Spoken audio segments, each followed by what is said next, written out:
Hey, what's up, Canada and beyond? Welcome to a very special show that we've got for you guys tonight. For those of you that have were tuned in on Monday and heard the major announcement from Wimkin founder Jason Sheppard. You'll kind of understand where this goes right from the beginning, but we will dive into some of those kinds of things as we get going here. This is going to be kind of a unique little thing. We have got an unfairly amazing guest list tonight. So I'm going to not waste a lot of time and start bringing them all in here. And you guys can start to get familiar with some of the all-star cast that is bringing you the news in Canada from all spectrums and are changing the world. Welcome, all of you wonderful patriots and streaming wonders to the world. For those of you guys that may not realize this is primarily an LGM contributor platform tonight. And this is kind of a special big deal. I don't know how many here are aware of some of the changes that are coming and the perks that are coming our way, but welcome everybody. These guys are some of Canada's top podcasters and streamers that work their butts off every day in Canada, and we are changing things. We're making waves in the media space. And so I'm going to let this kind of evolve a little bit naturally. I'm going to start with each one of the guys that are here today, starting off with one of their number one problems or pet peeves or obstacles or whatever is getting in their way from being more effective as a journalist and broadcaster in the news space. And Shadow was worried that he might need two, so in case he didn't get to go first. So we're going to start first with Shadow. Shadow, welcome to the show, and give us your number one roadblock. Well, obviously it's censorship. I stream on 4 platforms every weeknight at 8:00 Central, and I'm on Rumble, I'm on Twitter, and as of, I guess, 3 months ago when Elon Musk took it over, things have changed considerably over there. I mean, my follower base has doubled, and it's far more free to be over there, a hell of a lot more fun too. I'm on LGM, obviously, LGM.news, and I'm on Facebook. Now, the interesting thing about Facebook is I had this page about 2.5, 3 years ago that at that time was 3,000 followers. I hadn't really paid too much attention to it. And then I started doing this show and I thought, well, okay, I'll just build up the Facebook page, not thinking that censorship was ever going to become a thing. It never even occurred to me that it would occur to them. Hey, we can censor people. We can shadow ban people. We can degrade their posts. We can make it so they don't get any coverage whatsoever. That whole thing just never even entered my mind.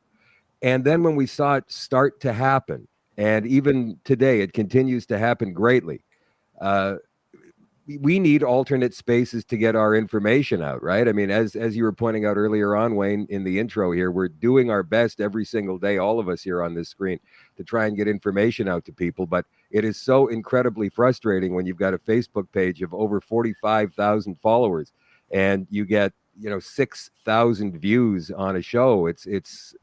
They're doing something to stifle us, and so we have to find alternate means. And I guess that's what part of your big announcement was last night. And something else interesting, if you don't mind me bringing it up, because I sent you this earlier.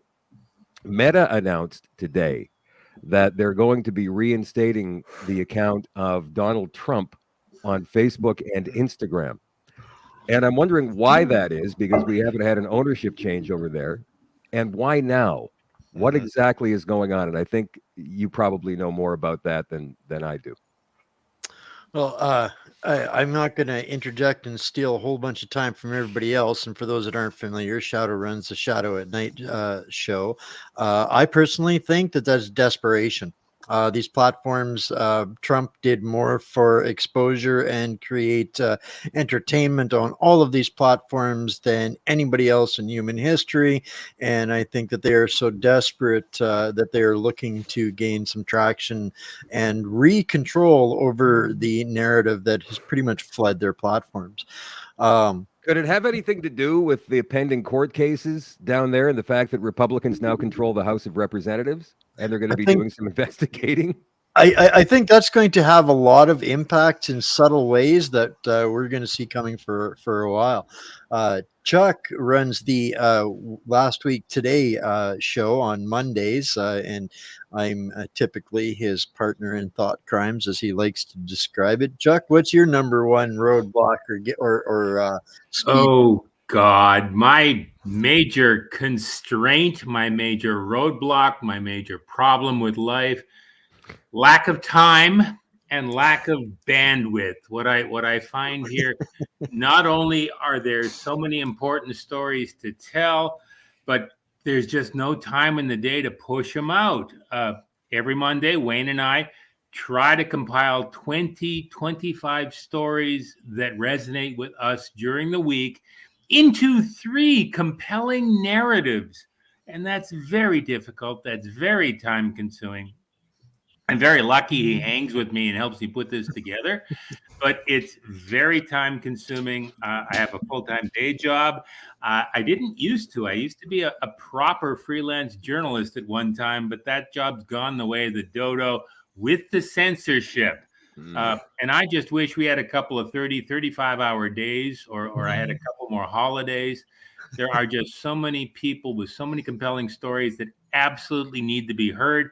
I'm very happy to be working with so many people who have so many neat stories about our current age to help push out. That's my concern. I guess that's my challenge. I guess that's part of my joy on the show tonight. Awesome. Canada, Paulie, Mark, you're probably one of the least known faces in this crowd, because this is primarily an evening crew. Most of us do our dirty deeds of thought crimes in the late afternoon or early evenings, but you're kind of a morning and a day guy. And somebody that I've been following since I first started. You've been on my program a couple of times. What is the number one irritant for you in trying to do what you're doing? Because I know you kind of come from the same place as everybody else does. Yours is just this inner compulsion to try and help people understand things. Either he's thinking or trying frozen. Trying to what's going on myself. If I see stories, I mean, tomorrow I look at all. Oh no, you can't hear me. Hello, You're back now. oh, can you hear me or no? That's annoying. Yep. Yeah. Hello. Yeah, hear me? we hear you, Mark. We can't see you so well, but we can hear you okay. No. Hello. Oh, I am back. You can hear me? Yeah, we hear you. Okay, sorry. I'm sitting here waving. One of the things I'm trying to understand myself. You can hear me. You can't see me. Oh, skip me then. If I'm wrecking it, come back to me later. No, you're fine. I think there's just a bit of a You can't hear time lag. So spit it out in one piece, and I think we'll get it. Oh my goodness. Skip me. I'll come back. Maybe try popping out and coming back in and see if that works, Mark. Jody, we'll run over to you for the moment and see if Mark's stream catches up. That's what I'm going to do. Okay. So I would say there's two problems that are very closely related. One would be funding, and you can't get funding if people don't know who you are and how to find you, which then leads into the censorship and shadow banning. Now, I know with our show, you can't Google us, we won't come up. You can't even Google the website, we won't come up. You actually have to know the exact web address or URL in order for us to come up. And even then, on the different platforms we're on, even then you still have trouble searching us. So that leaves sponsors not able to find you. It leaves your audience not able to find you. And even our dedicated audience members still have a hard time every once in a while trying to find us. So that has been our biggest hurdle. We're new to the podcast game this year. We started the podcast in May. So we didn't have established audiences before all the censorship and shadow banning. And so that for us, I know my name is horribly shadow banned. I know even when I go on my social media platforms, they tend to cut my feeds or they block my sound. They do all these crazy things. So censorship and funding to run the shows. That's the big hurdle. We'll see how well Mark's connection, if it's any better now. You want to take another try at that, Mark? Hello, can you hear? I can hear Sure. you. Can you hear me or no? Yeah. Yes. Yes. Okay. I was saying it's hard. I'm trying to figure out what's going on myself. And so my daily show is kind of me, all of the crazy stuff that happened. And it's a hot take. And I like politics. I've liked politics for a very long time. So some of the inner workings I have an insight into. I've run in a couple of elections and run my own elections, et cetera, like run my own campaigns, et cetera. So I have some insight into that. And when I look at all of the crazy stories that are coming out at a rapid fire pace, it's me working through those stories that is my show. It's me looking at these things and thinking, that can't be real. Are you kidding me? Really? And with regards to the censorship, I am censored. I've been censored for a long time. I got kicked off YouTube when I wouldn't not say we probably should have more information about this vaccine. Everybody else stopped saying vaccine and I didn't. And then YouTube said, get out of here. Right. So it is what it is. But I think that I'm doing something wrong. So I think it's my own lack of ability to communicate effectively, because people like, or who see my show, come back every day and they watch me every day and they really like it because I'm very consistent. I always publish. I've missed 2 days since 2018. I'm not talking Christmas I'm talking Christmas and New Year's and all of that stuff. 2 days in total. And I enjoy what I do. But I think I sometimes get in my own way because I look at, it's easy to say it's the censorship that's making me not so popular. But I think that I have a responsibility to get around that. I see people like Kian. Kian's made a big splash. I see people like Kate Wand. I see a whole Clyde do something. I see all these people make their path through the censorship. And I think to myself, well, shit, I've got to work harder. I've got to figure out what they figured out, but for me, right? And the other thing is, though, I'm willing to compromise. I'm not willing to play the YouTube games of saying Maxine or something like a replacement word or anything like that. I'm not going to insult my audience that way. And I refuse to let YouTube push me around like that. So I'm not sad that I'm not on YouTube, but I find it incumbent in me. It's my responsibility to figure out a way around that censorship. Because I don't know. I like my show. I think it's fun. You bring up a couple of great points there, and I think for all of us, our shows are exactly that, a reflection of our journey through understanding what we're coming across. But your show, Mark, is the only one where when I'm listening to your show, it's like my voice. Your voice is my voice in my head. So you're literally voicing what I'm thinking. Holy crap, this can't be real, right? So it's like that has a unique edge to it, and that's actually why I started to follow you when I did, was because you were saying the words out loud that were ringing through my brain. And I'm like you, I will not I get that a lot, relate to the word salad. And it was interesting that it was not the things that usually get people deplatformed that ultimately got me completely removed from Twitter and from YouTube. It was going against the Alphabet Soup gang and using the direct language, accurate language to describe that. That's what got me removed. I mean, I paid the penalties for all of the COVID and vaccine language, but to outright call them the big G word that they actually are, that's what got me removed permanently from those platforms. So I guess it's kind of, it rides on both of us. It's up to me to do better to beat the censorship, but when I refuse to because I want to use accurate language, whose fault is it actually at the end of the day when we it's hard. can't, I know, man. I don't know. Well, it brings up a very good point, Mark, though. I'm sorry. I'd like to get Absolutely. Chris's turn in on this too, because he started us off with a good giggle right from the beginning, and I know that Chris has had a long career in this space as well, and he's seen a lot of different things. So I'm curious if your number one pet peeve or roadblock, Chris, is any different from kind of the rest of us. And I'm mildly surprised that we've got just such a different set of perspectives on one question already. Yeah, well, thank God I went last because all of my pet peeves are traffic related. So now I have to think of something better, right? I mirror a lot of the sentiments.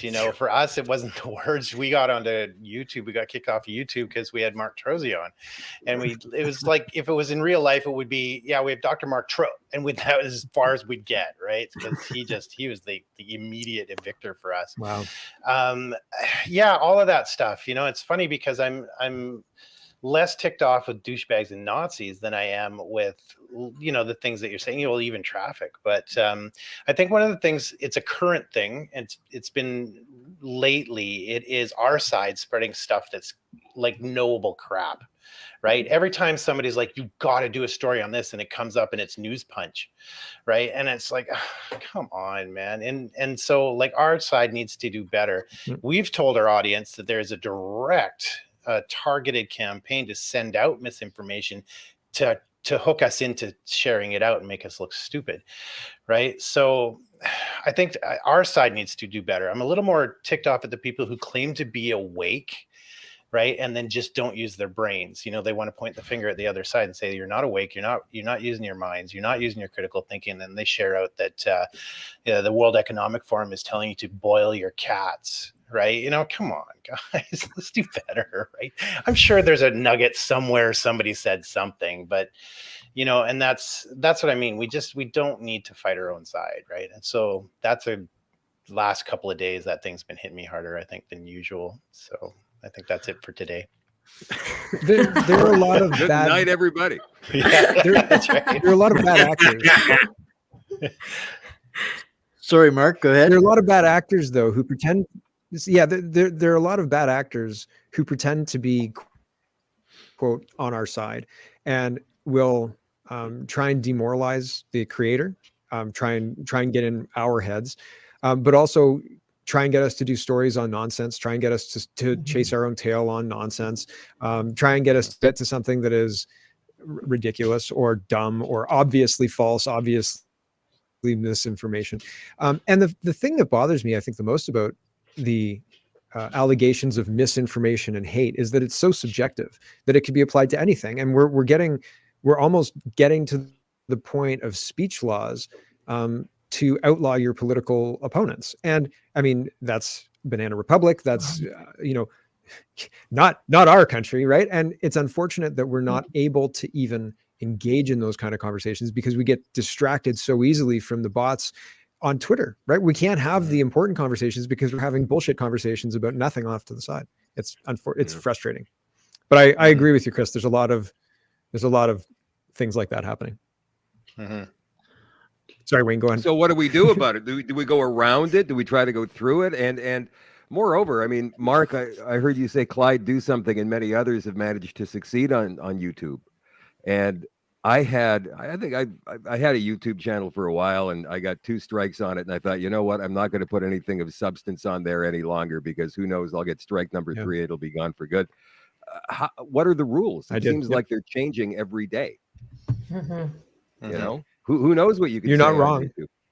Yeah. Well, and that's one of what was been one of my biggest pet peeves is what you said today is illegal tomorrow, and tomorrow you change your word, then all of a sudden now they're pulling you back. Oh, what you said 3 years ago is now illegal. So there seems to be this never-ending perpetuation that these platforms have been used to weaponize us, and I think it's created this Ready Player One mindset with us, where we've kind of become in a way no different than the video gamers, where it's what are the builder games? Or you build a town, you build this, then all of it, poof, storm comes along, poof, you're done, and you start a new life and you start over again, and you build your farm and your town again, and then all of a sudden, poof, the cat walks by, hits the reset button, and bam, you gotta start again. And we've kind of gotten into this habit of repeating ourselves, trying to force a round peg in a square hole. I would argue that there are defined antecedents to this. In Russia in the 1970s, in particular for me, in Hong Kong in the early 2000s, where the government over time, as it was being controlled by the authoritarians, the mechanisms of government, the mechanisms of media, the mechanisms of the private sector intentionally and slowly became more and more opaque and more difficult to work through. I believe that's one of the things we have to bring to the attention of the public. Mark, I've talked to you once or twice in the past. I really love your show. And I note that while Chris and Wayne and to a lesser extent me were explicitly dropped from social media channels because we said the wrong name, you primarily focus on regular legacy news, and your big sin is bringing the connectivity between what happened yesterday and what happened last week and what happened last month. Nobody would ever ban you for referencing a story about CBC News, but many would ban you because you referenced a story from CBC News where CBC said exactly the opposite of what it said last month. And these are intentional things the government is doing. It doesn't want you to have a history of what happened before. It doesn't want you to understand the rules, and it wants to become, excuse me, I have a cold. Slowly, over time, more and more difficult to go through. Yeah. Yeah. They removed the climate data. They removed the inflation data, 100 years of climate data, 25 years of food inflation data, I think more than 25 years, but definitely 20, back to 95, and more. And so, yeah, they want people confused. And I provided context. This is what they said. This is what they did. This is what happened. And this is where we are now, but this is what they're screaming about. And look at where we started. And people really like my show for that reason. You're right. That's exactly why I got canceled. They were for a reason to ban me. Do you know how many phone calls and personal invitations? And some were very genuine invitations. Some were, they were friends of mine who wanted me to find a place to stay that was safe for the convoy, the Freedom Convoy.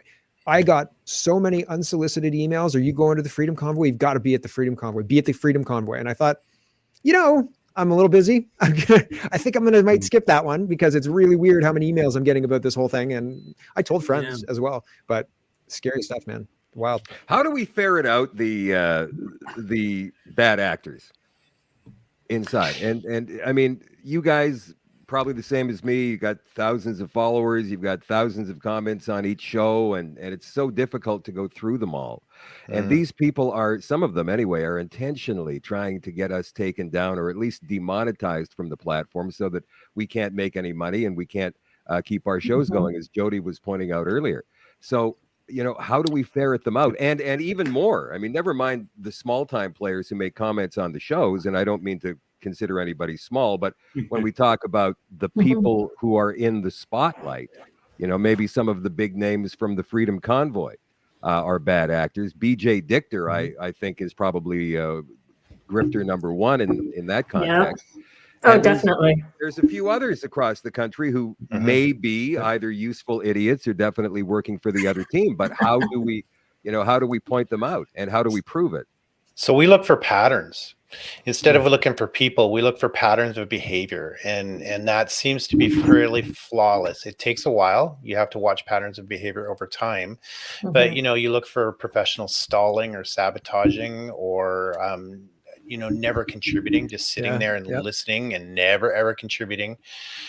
So you just watch patterns over time, and when somebody gets on your radar, then you just kind of keep an eye on them, and you just keep gathering evidence. And I've kicked agents out, especially in the convoy. I was doing intelligence and security from Victoria in a outside the bottle overhead kind of view, and all of these agents, military personnel, started coming out of the woodwork and ingratiating themselves to me and pretending they were someone else, right? And it was fascinating because they were just coming out from everywhere. It was about 4 or 5 around me at one point, and we just went along. And we don't really combat them or confront them. We just let them continue on and don't say anything, and just keep an eye on them and don't feed them anything really important. So that's what we do. We just look for patterns, and Jody and I have done that several times and have definitely said, yeah, we're not working with that person again. Never again. Learn my lesson. As time goes on, they become more and more obvious to the eye. Mm-hmm. Mm-hmm. How did you learn your lesson, Jody? What's the story behind that one? I've learned lots of lessons. When this all started happening, I've been very naive. I trust very easily, and I believe everybody's got a good, kind, loving heart at the end of the day. So it's really hard to acknowledge when you think good people, especially in the movement, are doing things for the right reasons, and then you find out they're not. Or, and I've definitely taken a few hard kicks. And even when you see the red flags, I still don't want to believe the red flags. But now 3 years in, I'm going, yeah, there's a red flag. I'm not getting kicked by the universe, by God, whatever. Again, I'm going to back away. I know now not to work with that person again. I know not to fill my world with negativity. And a lot of it comes from negativity. If there's a lot of negativity surrounding somebody, 10 to 1, they're not coming from a true, honest, loving place. And they've probably got other intentions going on in the background. Those are the people that I tend to slowly back away from nowadays. Whereas before I try and save them. Do you think it's a good idea then to call these people out? And the reason that I ask that is because Wayne and I have had some pretty spirited conversations about certain people within the movement that we felt were bad actors, and I'll name one of them right now, Marcus Ray. And so I spent a good deal of time on my show outing this guy, giving his history, talking about his court appearances, his many court appearances. And finally, ultimately, there was a gathering in my neck of the woods in Winnipeg at the beginning of September, I believe, where he was outed in front of a few hundred people at this farm north of the city. And we haven't heard from the guy since, because I believe that he was, if he wasn't working as a government agent, he was definitely a useful idiot for them. And he was causing a divide in the movement, right? And he's the first guy to come out and point fingers and say, you're the one who's being divisive, is generally the one who's being divisive. I have never used those words on my show because it's not for me to say that, right? But when somebody comes out and makes the accusation that you are, it's kind of like the narcissist who calls everybody else narcissist, right? It's easy to find. So, well, my question is, when we do find somebody like this, should we call them out? Because there's so many of us who are working for, from the heart and for what we believe is right, truth, freedom, and all of that. And we find one of these grifters out there, or one of these useful idiots, or a government agent. Should we call them out for the greater good of everybody else? Or should we just leave it? I did first time. Thesis. Go ahead, Chuck. I was going to say that isn't this just part of the job as journalists that we signed on for right at the beginning? We pick the stories we believe in. We pick the stories that are independently verifiable. Sometimes if somebody's doing a bad thing, we write a story about that. This is just what we signed up for. There's nothing special in this area about what we're doing now. I tend to agree with Chuck in to tie it into what Chris was saying, is that these people show up in their patterns, and typically they're newcomers, and they make a big splash, and they become the flavor of the day. And ultimately, those kind of people typically make me nervous, so I tend to stay in my lane and watch their patterns to see what develops from that. And our way to do that, I think, is exactly that, by sticking to the rules of our trade, the best we can, and until it's corroboratable, I'm taking notes. And then when the time does come, and I actually have the verifiable thing, then it's not just hearsay or opinionated or any of those kinds of things. And I'll take my shot and then I'll leave it at that. And from that point forward, it's the next story for me. But I think one of the things that is again, I think we've kind of created this environment collectively to allow this kind of thing to happen. The news and media space and information exchange has evolved and changed so more so in the last 2 years than probably in the last 20 combined before that. And it's created this wild west space where anybody with a camera and an internet connection can be one of us. And they come out and they start to make a big splash, and they don't perform consistently. And how we tend to beat that, in my opinion, is exactly as we're doing here right now, is through collaboration with established people that have worked their way and have proven themselves to be that which they profess to be, and making it easier to access and to change our environment. Ultimately, we are leading the path in our environment, and it's up to us to kind of pay attention to what that looks like around us collectively. I was just going to start. I was saying one of the things I want to talk about quick is I'm going to keep going. Go ahead, Mark. Bad actors. We were talking. I'm sorry. We got to make a decision, or I have to make a decision. The bad actors, like the flag waving guy, right? And and then what happened with Miller in the Emergencies Act inquiry. All of that is to stop us from calling these people out, right? All of that is done specifically to stop us from calling these kind of people out. And that kind of bad actor is a little bit different than the BJ Dichters of the world who have been infiltrating and who were instrumental, right? And I don't know if BJ saw Chris Barber, I think it is, his thing, and then he got involved right after that, which I think possibly that's what happened. Because I met with BJ a few years back, and I thought, it stinks, but not that I'm not going to call it out. I don't know how you can be enthusiastic about calling somebody out in a public way like that when we have the example of the inquiry, the Emergencies Act inquiry, and what happened with Miller and the flag guy. He had a witness. I mean, if you're a lawyer, you represent the Freedom Convoy people. The Freedom Convoy people had a witness with a signed affidavit saying it was this guy. Miller's the witness that he had with a signed affidavit to the judge, the Judge Rouleau and the commission, and doing it the way he did maybe was a little dramatic. But what happened was and now he's being sued, right, by the same people he accused, which fine. But we're not going to get to the truth of that. I think what happens is YouTube, Facebook, these things will collapse under their own lies, but there's a lot being infused, so it's not gonna happen naturally. You know what I mean? It'll be one of those things like we can't let this entity get this powerful again, and we stop it. But I don't see that on the near horizon. I'm just saying I think it's going to go out of control before we rein it back in, if we do. I think that's Chris, what do you think?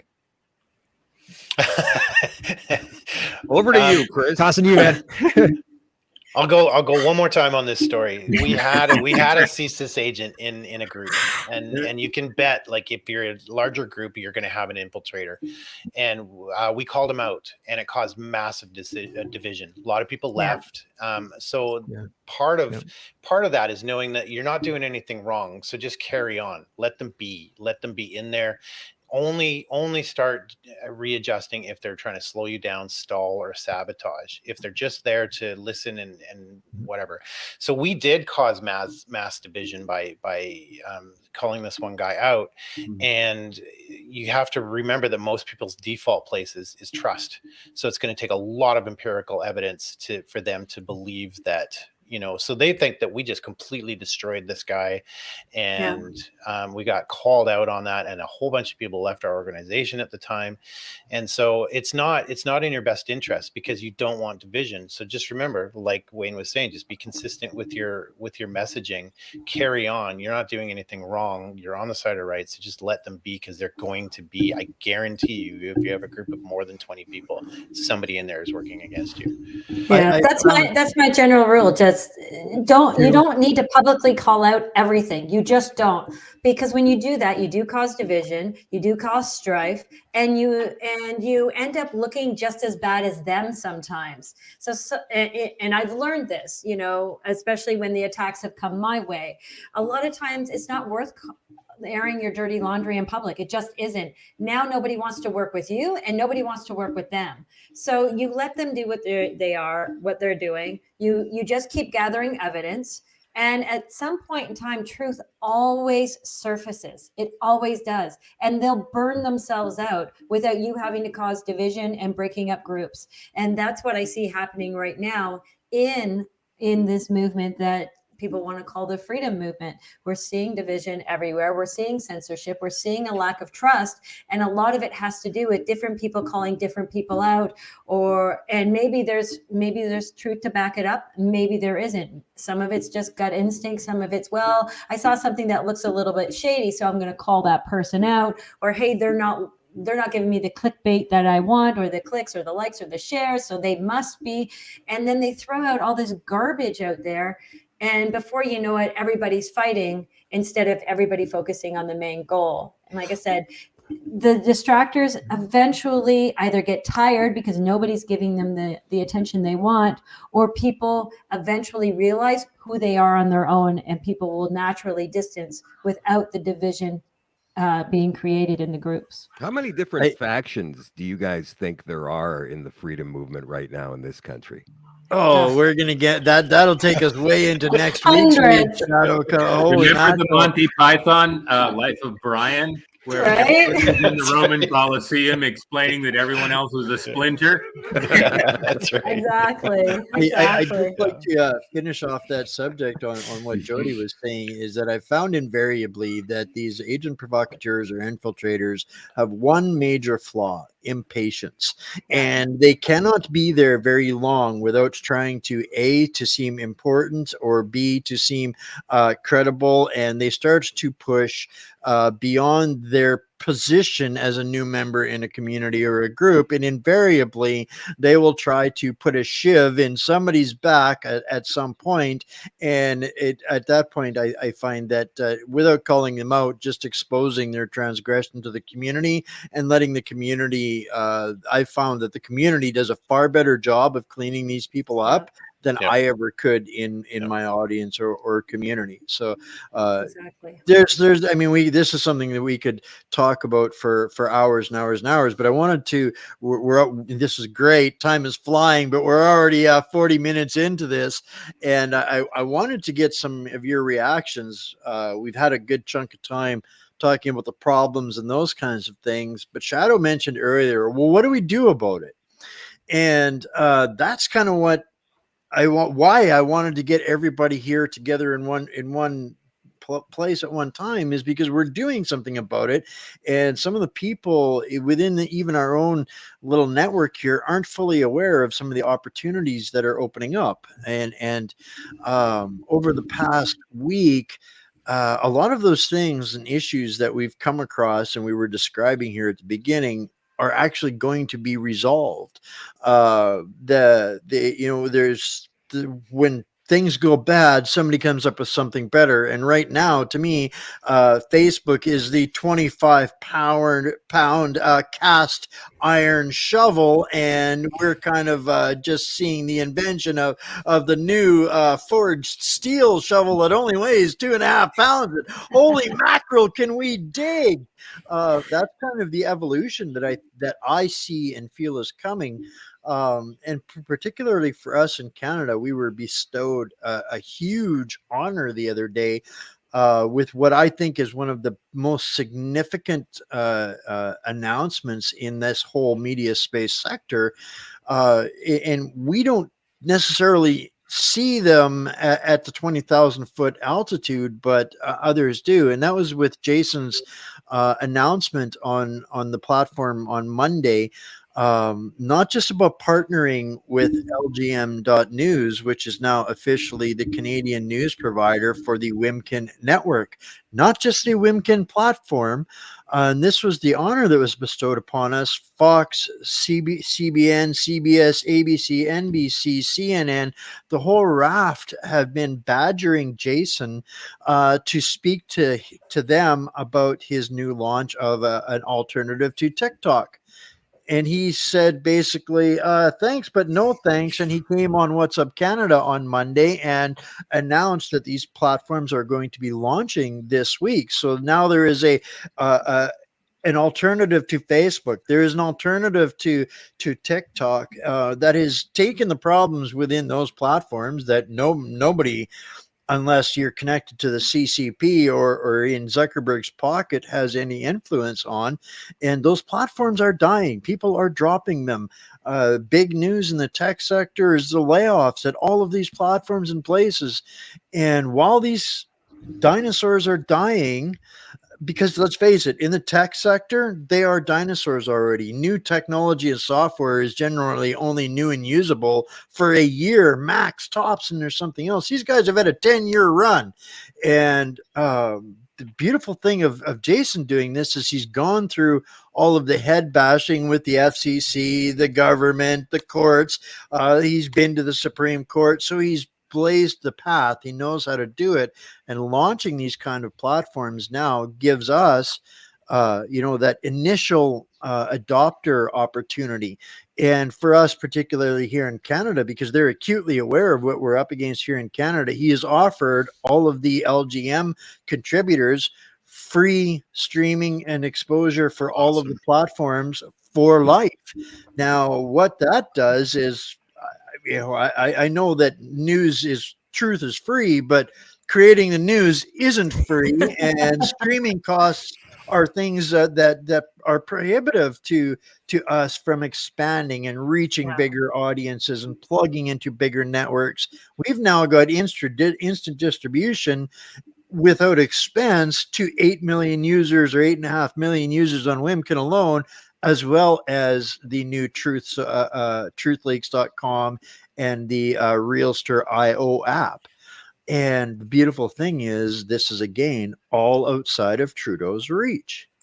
Is that a game changer? Let me ask you before we answer the game changer question, and I believe it could be, but this is something I have been struggling with. And you know this, Wayne. You know this.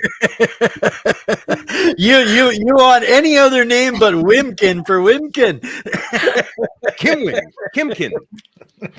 No, and I get, and I understand. No. Aside from the name, and I don't agree with the name, and I would hope that Jason would come up with a better one, but that's not it. What it is migrating people from your current platforms onto the new ones. I mean, Wayne, that I have been trying like hell for the past year to migrate my Facebook people over to Rumble, and the last few months over to Twitter. And now I'm trying to migrate some of them over to LGM here. And it is like pulling teeth with some of these folks. Not only that, but then you're faced with the inevitable, because we have people watching who are of a certain age, let's be honest, and they will send messages like, Shadow, I can't get you on Rumble. What am I doing wrong? And I'm not getting notifications on Facebook anymore. And I really, none of us have any of the time in a day to sit down and be, techs for these folks. We're not going to be doing repair calls we're not going to jump through their screens. We're going to try and give them the easiest information we can possibly do that.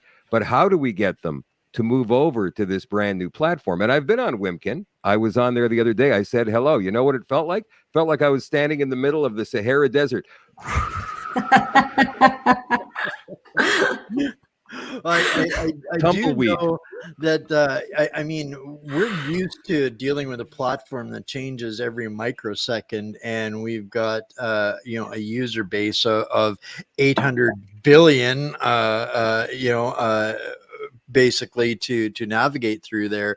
But I do find that I've had better success in getting adoption for the LGM platform than I have for anything else. And that's simply because I think of user simplicity. 2 clicks and they're watching something. Right. Right. There's no profiles, there's no accounts, there's nothing for them to bother with. It's literally that. Click the person they want to watch and click play. So I find that has helped, but that is still a major problem. But people have such a deep investment in Facebook being the addict, the biggest crack addict, addictive one of them all. Well, it's also Chuck. the communities we've built too, right? I mean, we've got so many communities. People are getting together every night virtually, and they're chatting with each other in the comments while we're doing our shows. And Yes. you know, they don't want to lose that either. But Right. what I've managed to do is move some of them over to Rumble, at least half of them. So what I'm getting now at night, which is hilarious, is half the live viewers are watching on Facebook, the other half, well, another equal number watching on Rumble, and then there's maybe another 200 or so watching on Twitter as that platform grows for me. And I'm not even sure what's going on here with LGM. I haven't seen the numbers at all, but I'm hoping that it's growing over here. So it's a slow process, but hopefully we can make it happen. And if Wimkin actually starts really rocking, you know, and gaining some new users, I'm more than happy to use the platform. But you know, I don't want to do the show must go on with 2 people sitting in the crowd. Well, I think Chuck's got a point there, but I just wanted to address this real quick. Chuck's kind of jumpy, as usually a good one. You know, and I think that kind of is to be expected. There's going to be resistance. People have developed those communities, and we're not in a position financially or size wise to create that same experience and feeling just yet.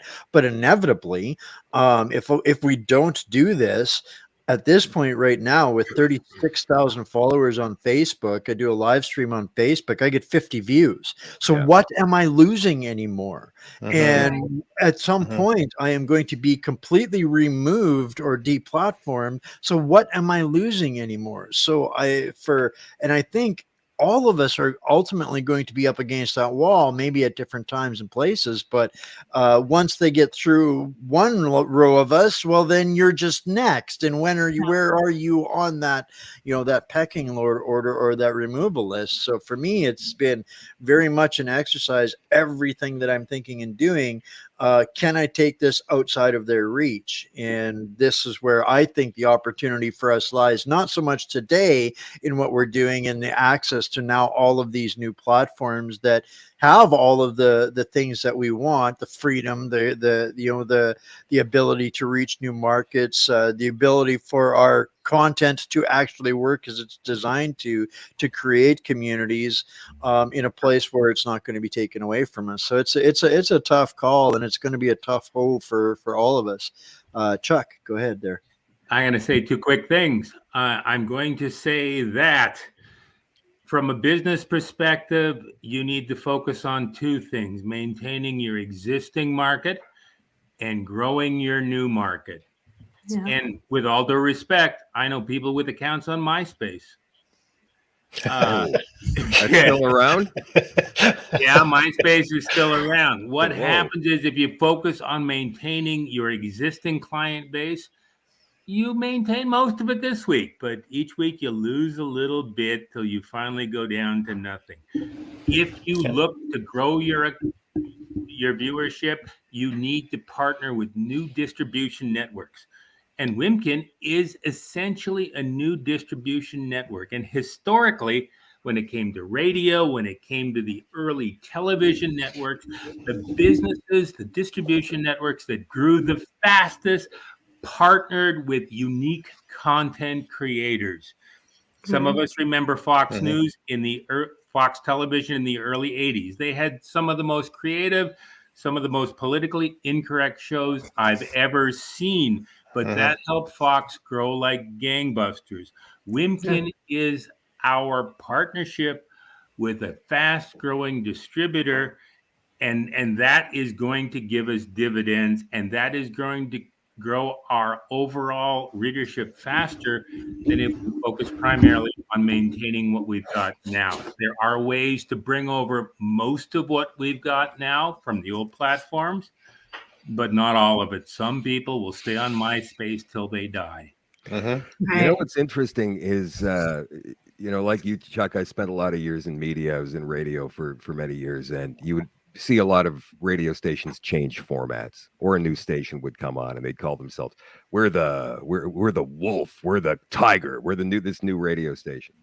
And it either took off immediately or it was shipped with a toe tag. It was one or the other. There was no, okay, we'll give it time to build, we'll give it time to grow.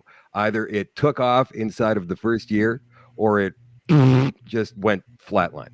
So what I'm thinking is with Wimkin, and I know Wayne has a different philosophy, and maybe you guys do too, but that name, maybe. It sounds like a kid's toy. I don't know what it sounds like. It's like Wimkin. What is that? Right. So I think maybe the bigger problem though is. No, go ahead. We have a newcomer. Okay. I was going to say Go ahead. Hi, Sean is here. Hi, Sean. The people develop, and and so if you have to open a Facebook app, change that to an app. That app is itching the same thing that the Facebook, and so it's a big ask, and people will develop habits like going to your corner bar. Like, say it's just the bartender's different and it smells different, the bathrooms are different, it looks different, and I'm not going to go to that weird bar. I'm going to stay at my bar, and that's what people do, and it's unfortunate, but it's true. Well, it's like going I'm into hopeful. the packed restaurant. We'll you see. go to the packed restaurant Sean. right next door. It's the same restaurant, but it's got maybe two people in it. So naturally, human instinct says, I want to go where the action is. And that's the problem. So if there's a new launch with a new name and it's a whole new thing, I think that would give, and I'm not kidding, it's from a marketing standpoint here, although I do realiage that I'm open, Shadow. What do you want to call it? What you're getting with Truth Leaks and with Realtor.io, you're kind of getting that new and improved. Everything we learned in Wimkin I like is going to be that. Okay, here's the new name, Slam Bang. That has so many connotations to it. So many connotations. I don't think that's going to sell with the Disney crowd, my friend. As as entertaining as it might be, and this is a beautiful thing about all of this, because this group sitting here right now having this discussion, talking this out, we have direct access to bring these kinds of things. Don't kid yourself. If Jason isn't watching, he will watch this and he's going to listen to this. And this is one of the things that he wants. He wants to be able to be better. So Jason, I'm sorry, I was only kidding about the name. I mean, I have a bad story. I have a bad story to Never apologize. Never fine name. I'm glad you partnered with us. 15 years ago, when I was writing for the aerospace industry, I was at the start of a new magazine targeted at investors investing A, B, and C rounds of funding in new aerospace companies. Some of them were rocket launching companies. And the name we decided on, after much the same debate as we're having right now, we called it Thruster Magazine. And from then on, whenever I called up a company and said, I'm from Thruster Magazine, everybody would laugh. Yeah. Well, Chuck, this is not they'd rocket listen. science. Guys, you know what? I got to duck out because I've got my show starting in an hour, and I've got Jamie Soleil as my guest on tonight. So I'm really excited about that. It was a pleasure talking with all of you, and I hope we can do this again real soon. Sounds good. Well, I just before you kick out their Shadow, I'm going to, and this is for the group here, I'm going to be lining up a discussion evening with Jason so that he can get direct in contact and have a roundtable discussion off the record. Obviously, it's not going to be a show, but we're going to have a little I'm sure he'll be happy to meet me then. I'm sure he's going to be delighted, and maybe between the two of you, it'll become Facebook and Red before Wimkin and everything else. Who knows? I have huge faith in your abilities to have an interesting discussion, Shadow. But thanks for taking the time to join us. Thanks, guys. I want to give Sean a welcome to the the circus, for lack of a better term. We've been having a great discussion. We've kind of hit a whole bunch of different topics, but we've only covered a couple of questions, so I think there's enough time. And in fairness, I'd love to run these by you as well. What is your number one obstacle, pet peeve, or grievance in the media space, Sean? Well, I mean, I think we all feel censorship, right? I mean, I didn't do anything. I get labeled the center extremist or something like that, right? Like I'm not that extreme to the extremist, but to the center, I'm kind of extreme, and I'm just kind of in this, like, I don't know, this bath. I'm lukewarm or something, you know. And getting pulled off YouTube. I mean, I don't have to sit around this table and tell my story about that, but. You know, like, there just seems to be no way to just openly have a generally, I don't know, plain Jane conversation where you can just see it. Like, I mean, we all went through COVID. We all went through probably getting removed off of a ton of different platforms. And some of it is like, you know, I always used to joke, you know, like, maybe they're kind of like, they had that coming, right? But now I'm like, that was a poor thought, because, like, where I sit, probably my biggest fear is that I'm going to be removed off everything, and I don't think I'm that extreme. But, you know, I don't think any of you are that extreme, so, I mean, what the heck, right? It's interesting, because that's, in essence, exactly why we're here, why we're doing something in a collaborative fashion that is outside of those rooms. And I guess at some point we have no choice but to accept, okay, that's your house. If you want to make the rules and be an asshole, that's your right to do so. Yeah. But we're not going to play in that world anymore. I was listening to you guys talk. I was sitting in the waiting room there for a little bit, and the chat around how you get people over, whether it's to Wimkin or Rumble or anything. I just go back to, I was saying this to you, Wayne, on the phone. If the platform works smooth, like, it doesn't have to have all the bells and whistles, but as long as it works smooth, you know. The biggest issue when I flip over to something new is that it isn't smooth, and it's like, oh, but I'm like using, and I understand how many billions of dollars have gone into it, but that's really hard to unhook yourself from, even from the standpoint of a creator. So, like, I go back to Joe Rogan. He left YouTube and went to Spotify. I was really mad at him.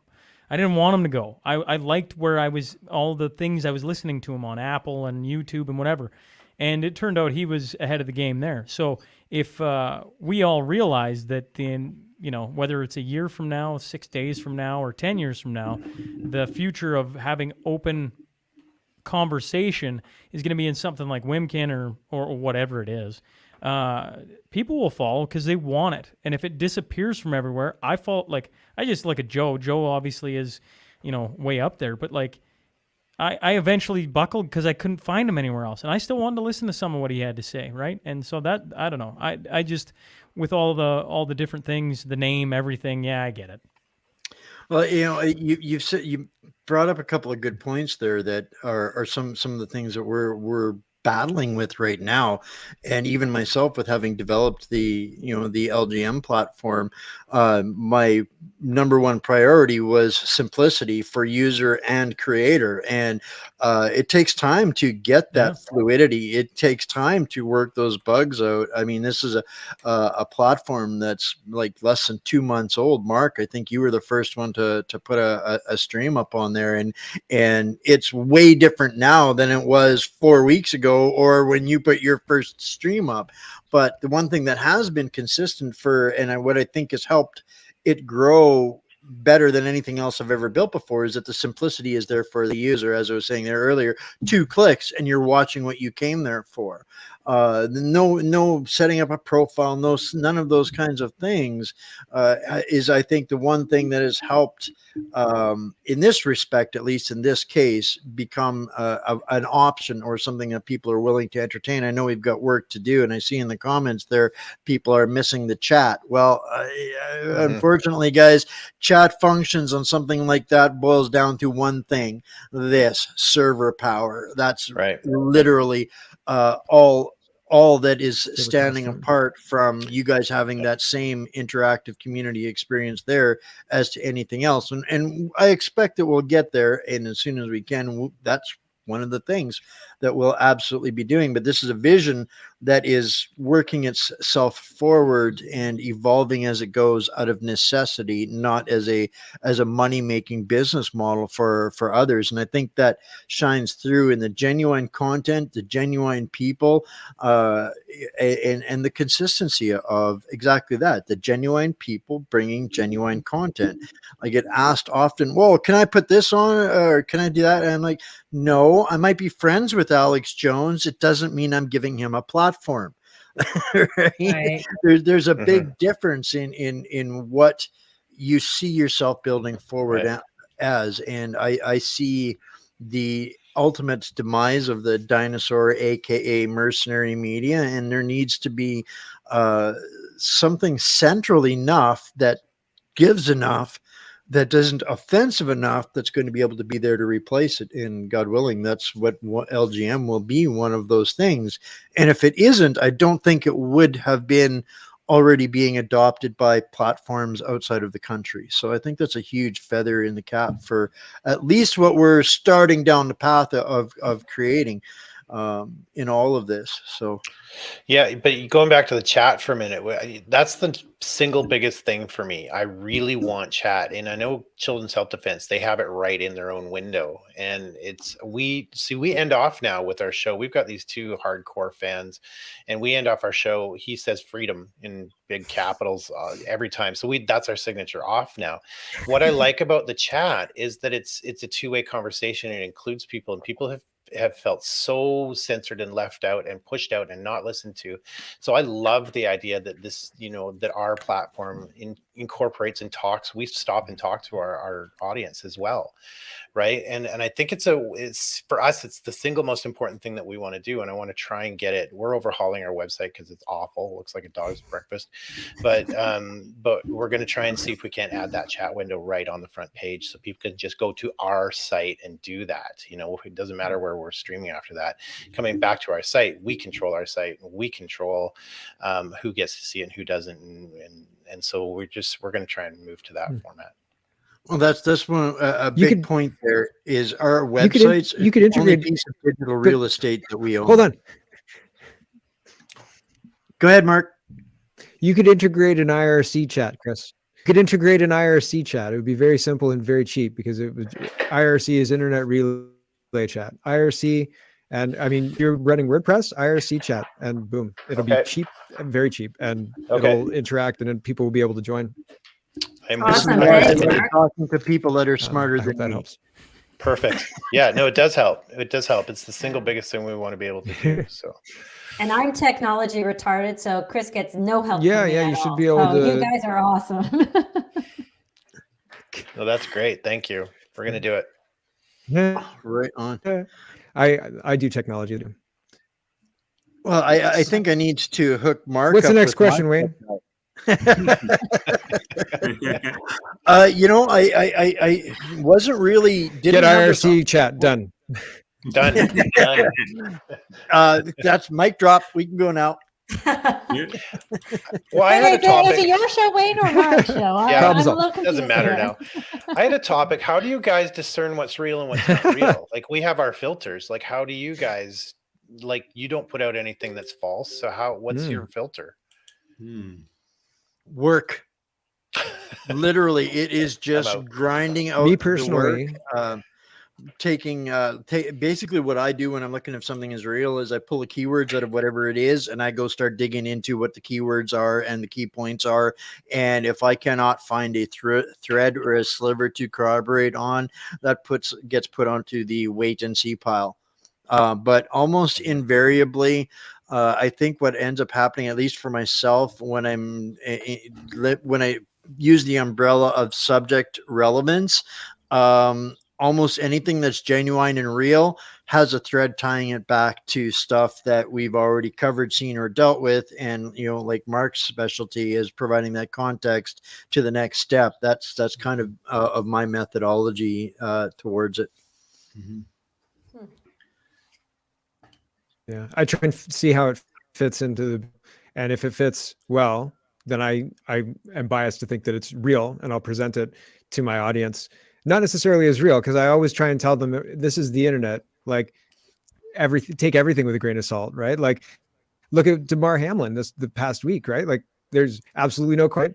81 million votes for sure, right? You know what I'm saying? So it doesn't matter what is.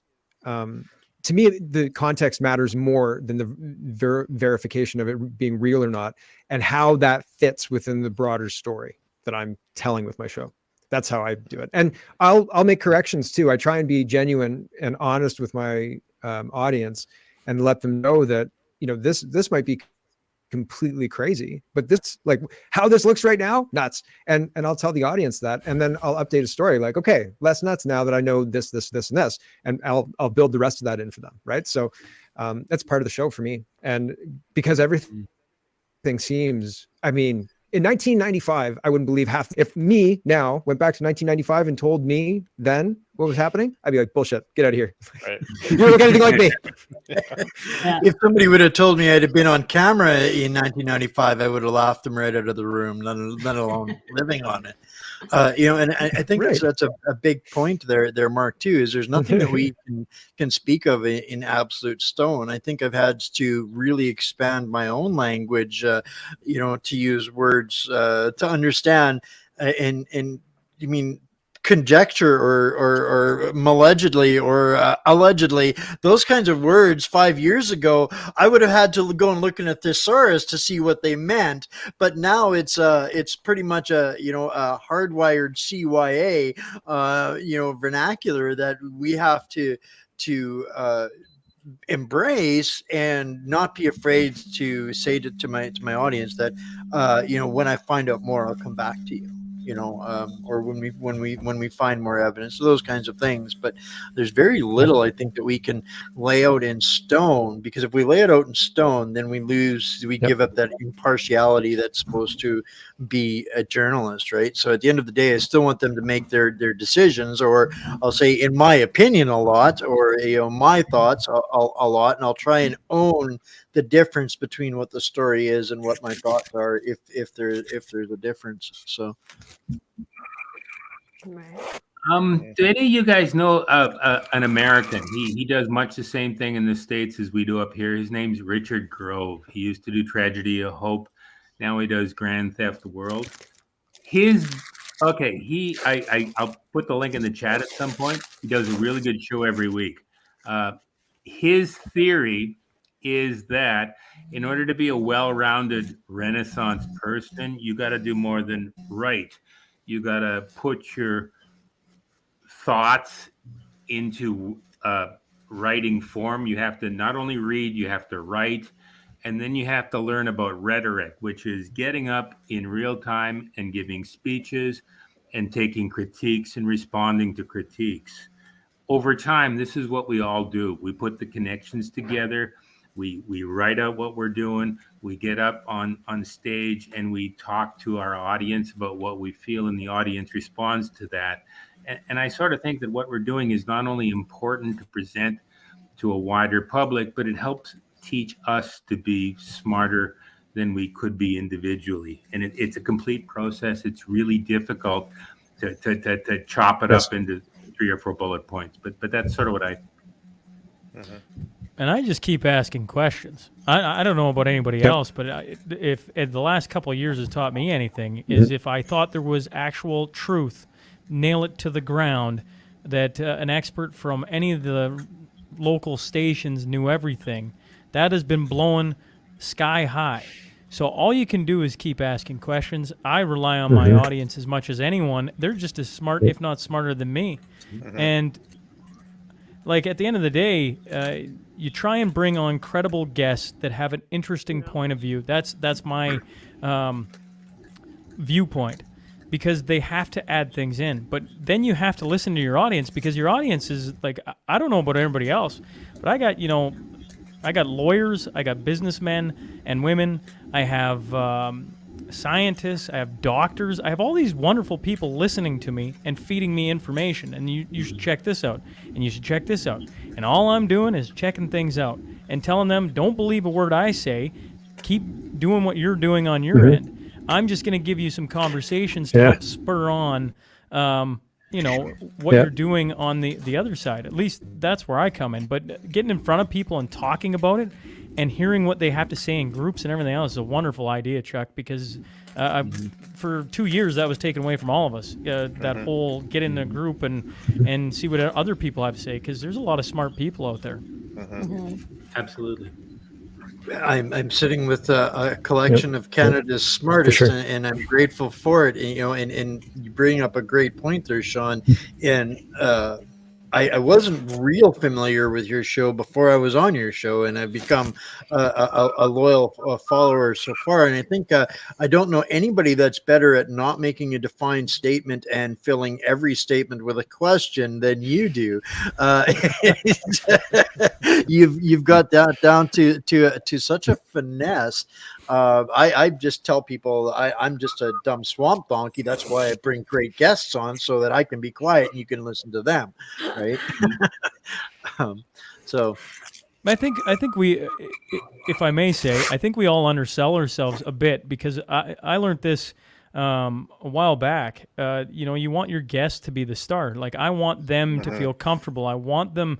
There's a reason why I brought them on. There was a reason, Wayne, when you came on and I got to ask you a bunch of questions and people loved it, right? And I bet you the flip can happen for anyone, especially when you're this active and paying attention to what's actually going on. You know so much more than a huge chunk of the population, because they're not paying attention. It's become my job to keep a finger to the pulse, so to speak, and actually pay attention to some of the stories that are going on. And for a lot of people, they're not worrying about it. They're going to turn to you and see what you have to say, and that's a huge responsibility. But I think we all undersell ourselves a bit, because I don't want to be the expert. I want to bring on other people. But to a lot of people, you become the expert because you're talking to so many people. Well, we live and breathe it 24 hours a day, it feels like. And that's why people trust us. Even before doing the podcast, just on social media channels, people are like, how do you know this? I'm like, well, while you guys were out golfing, I was burying my head in articles and reading and going to the websites. That's why I know this, and that's why I can share it with you, right? And then, of course, as Wayne said, you bring on amazing guests that have this plethora of information, and now people go to you. You are the go-to person, so that they can go out and golf and play baseball and hockey and all that stuff. You're welcome. And I think that's part of embracing the responsibility. When my community has questions and I start to see 2 or 3 of the same question in my inbox from different direction, I'll go and find the expert that will come onto my show and answer those questions. It might take a week or 2, whatever the case might be, but I don't want to. I am not the authority. I am only the connectors to the authorities on all of that. And the information that I've been able to compile is not for me to disseminate, is for me to use to help the experts it makes sense and digest for the community, just to make it digestible, because we deal with such complex issues in an hour or less, right? So it's a challenge that I think this group here have been able to evolve to be able to fill that void that people are searching for. You said something there, Wayne, that I think if we are to get to the next level, which I can't say exactly what that is, with some I don't know, CBC, I'll pick on them for a bit. Not that their experts are the experts, but they act like the experts. And so when you have breaking news, one of the things I always lose out on is I'm not immediate. I'm a day or 2 behind. When I was once a week, you had to wait a full week, and then maybe I don't even talk about it. So you go to the places that talk about it. And that's what a news channel became. If you wanted to know what was going on in the world, you went there. I mean, COVID was that on steroids. And it took us all a little bit, well, I can't speak for everyone, certainly for me, to get to where you were talking about it. And people flocked to it because they knew they could get from you what they were looking for. They wanted to hear the raw conversation. And that's a challenge we all face. Like, tomorrow, something happens in the world, we all go looking for the person. Well, I go looking for the person I want to talk about it, and that takes time. And then you got to record, and you got to do all these things. Where I don't know. Like, I'd love to be like, I never worked in TV or any radio or anything, but like, what do they got? They just got to roll it. Let's call Bill. Bill's got to be, and Bill probably goes, what the heck are we gonna say about this? I don't know. But people tune in because they want to hear people talk about it. All you got to do, huge hockey fan. All you got to do is watch the Oilers play. They lose, they win. The first thing you want to do is flick on the radio to hear them talk about it, even if you hate their take, because you just want to hear about it. It's a really weird thing. I mean, but we all are wired that way. Right. Well, it's interesting that you say that, because I've been in the process of launching an official podcast in the States, and over this evolution, as Chuck was saying earlier about changing our markets, maintaining and growing a new one. Well, my primary one was taken away from me, and I managed to hang on long enough to develop a new one in foreign markets. But now they're coming to me saying that they're starving for more information, because through the realms or platforms that they typically use, the only thing they hear from Canada is hockey.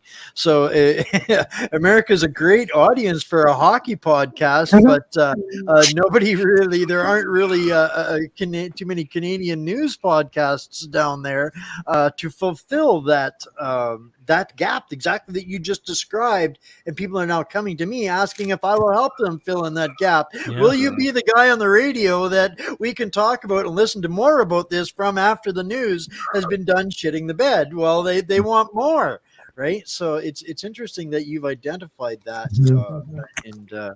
Yeah. You wonder if there isn't money to be made.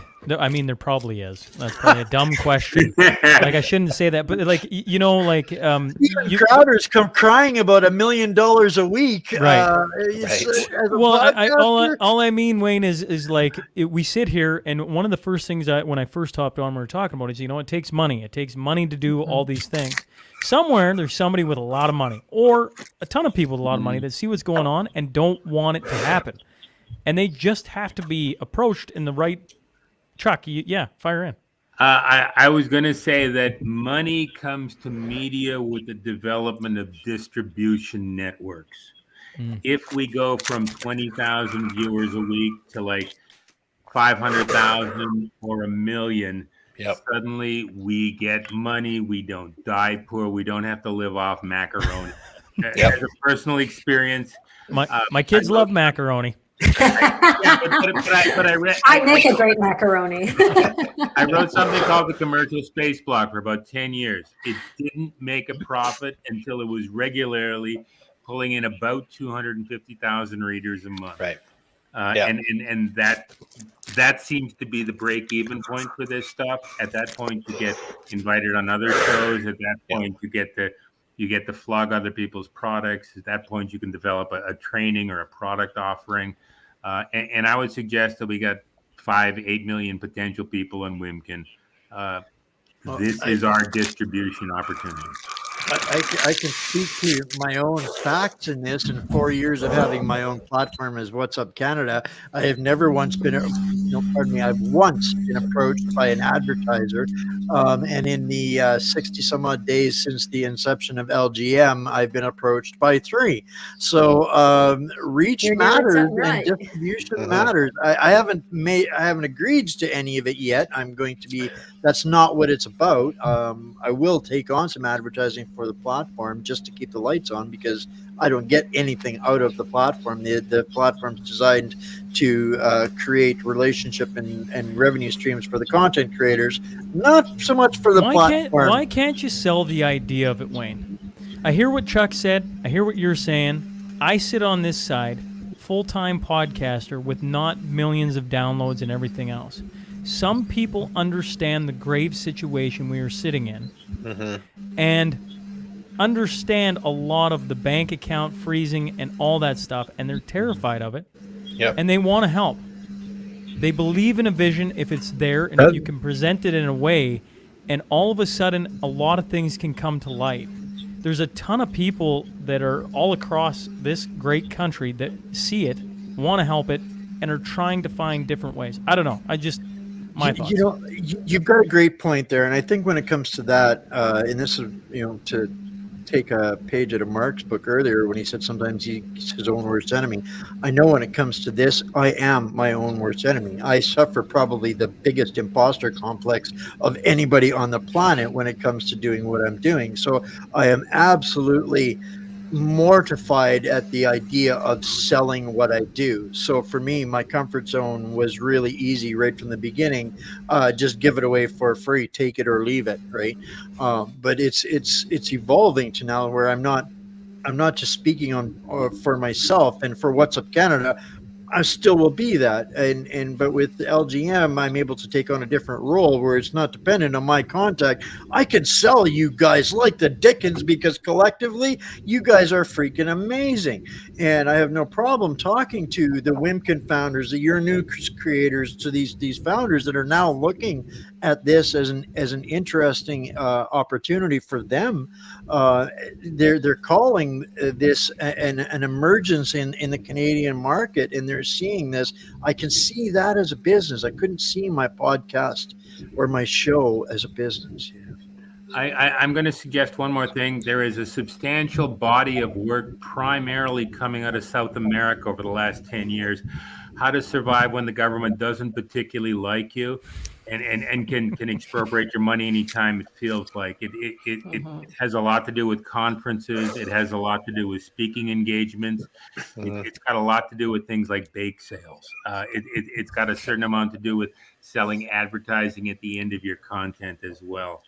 There are methodologies in place to deal with what we are dealing with now. Wayne knows a lot of them. I know a few of them. The rest of you guys may know more than me, but there are methodologies. You just wonder if we don't all put it, and I mean, this is what Wayne's doing here, trying to bring us together to kind of like, you know, storyboard or throw things at the wall maybe is better, more apt, and see what sticks. I do live shows. I bring in speakers. Wayne's going to be at the next one. He's going to see it for himself. And it's wonderful. Like, people are craving getting together and having people critically talk about different subjects. It is ways to find people that had no idea they were even missing this. So that's brilliant, Chuck. Like, I've seen it firsthand. Sorry, question. I'm copying from Chris. He suggested we get together for a conference at one point about a week ago. We should. We should. 2-day Yes, we conference. should. Yep. Mark? Okay. Where do you do live shows? Where I just heard of you 2 days ago. I think I came across your Twitter. Sure. And where do you do live shows? Like, do you do that in addition to your podcast? Is your podcast live, like with an audience, or how do you do that? So we just did one on Sunday night. I had 3 guys who'd been on the podcast before discussing the rural-urban divide. It was very specific. Think of like a TEDx talk. They get up, they talk each for 12 minutes, then there's a break, then they come back on, and we do a roundtable in front of a live audience, and we work off the crowd, and we just have a discussion. And I live streamed the last one, so if anyone wants to go watch, it comes out on the podcast tomorrow, but you can go see it on like Twitter or Facebook or Rumble. And you can see the entire thing because there's no breaks. I didn't edit anything. Cool. Obviously, they just live streamed it. But people, you sell a night, a meal followed by an idea out of my head, which was simple. Me and Mike Kuzmiskas talked about this back like 200 episodes ago. In the middle of the COVID, I'm like, why isn't the government taking a group of people, different backgrounds, and doing what we do in the oil field, or probably in a lot of blue-collar jobs? It's like, we got a problem. Okay. How about we throw some things up and see what sticks? And so we took that idea, and the first one I did was last March, right after the convoy. And it's so well received because nobody's doing it, and it needs to be done more. And if you want to get population to start critically thinking about something, great idea. It has to be done in a way that they want to actually participate. And like, that sounds kind of fun. And it's taken time. Like, it's taken that's a great idea. Effort, that's a great idea. Well, it's interesting because wonderful. How much, if you don't mind me asking? Go ahead, Mark. How much did you charge? Yeah, thank you. I appreciate it. I'm sorry, the timing, I'm not used to it.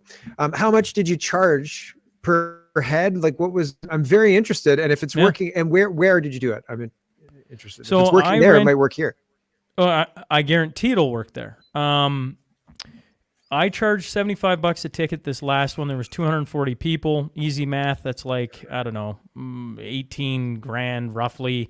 And it probably cost me everything all in, I don't know, 10. So there's 8 before taxes and everything. So it's a little chunk of money. It was a ton of effing work, but it's a ton of fun.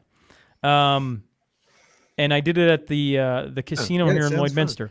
Yeah, I did it here in Lloydminster. So people, the first show we did, people traveled from as far as Calgary. So Lloyd is about 5 hours from Calgary, 5 hours from Regina. And the first show we had people drive in from Calgary, Regina, all over the place. The second show we had people fly in from Abbotsford, Dawson Creek. And then this last one we had people drive in from southern Manitoba. So people are hungry for it. Everywhere I go and talk to people. And tonight, I'm watching the clock because I apologize, because if this goes for a really long time, I got invited to go speak at a church. I have no idea what this is about, but what I have found from going and being around live audiences is, and whether it's a political rally or just a group of people getting together, is everybody saying the same thing. They want it. They understand things aren't right. They want to talk about it. They want to be treated like they have a voice in the conversation, which they absolutely do. And if you can create an event where they, people want to show up. I'm not saying it'll be as easy as you put a date on it and all of a sudden people just roll in. I mean, if you got Wayne Gretzky and Mark Messier around here, that would go over real well. I'm talking the 3 guys I had was Steve Barber, Vance Crowe, and a guy named Quick Dick McDick. And okay. Quick Dick McDick. He's like stomping Tom Connor. Come on now. That's it. Exactly. Because I'm doing that right now. I'm doing the same thing that Sean Newman is doing. So I've got the Do No Harm tour, and I've got Dr. Mark Trozzi. We got to talk, Jody. We got to talk about this. Yeah. Yes.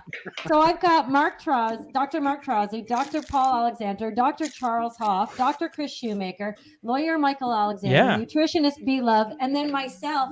I'm having a hell of a time trying to sell tickets at $100 a piece, or if you're 5 or more, $75 a piece. Having a hell of a time. Everybody's going, great idea.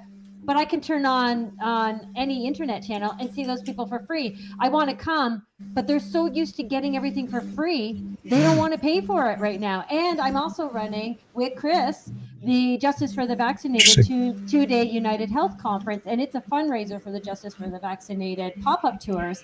And again, everybody's going, and we've got breakout rooms happening, we've got Q&A, we've got dinners, we've got a movie playing, even a documentary, and people are going, oh my God, we've never seen this before, this is amazing. But they don't want to pay the $100, the $50, the $75, the $250. Like, we've got tiers. But maybe that's where maybe that's where we need to support you, Jody, because I certainly have framed my topics around things that I am extremely interested in. I can talk COVID till I'm blue in the face, but a lot of people, including myself, burnt out of it. I was just like, frig me. I just want to talk about anything but COVID. Now, in saying that, it came back up in the last one on the rural-urban divide. But people are super interested in that. But people are super interested about the fact that we're trying to phase out all of our energy here in Alberta. And you're just like, what are we doing? And we need to talk about that. And we need to talk about healthcare for sure and different things. I'm extremely interested in what you guys are doing. So what we need to do is you need to come on my end and we'll talk about it so people know from my end at least where it's going. Because one of the things that I've been fortunate with, or maybe lucky, or maybe a little of both, is I've had a lot of support from the people who listen and share my stuff and the people who've helped me along the way. And one thing I'm learning real fast is none of us are islands. We got to find, that's why we're all sitting here, and we got to find ways to support one another when you're doing something as amazing as going across the country with those group of doctors and everything else. That needs to be talked about. Right.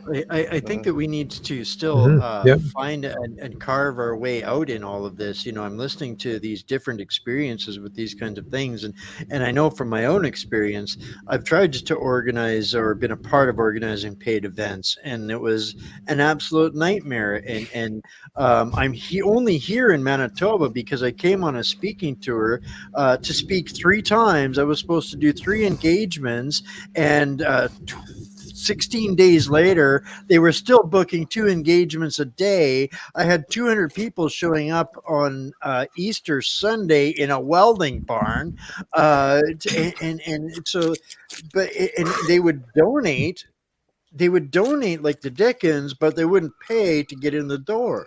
And it got so that when people heard I was doing these things, that had people hounding me for a year to do a tour.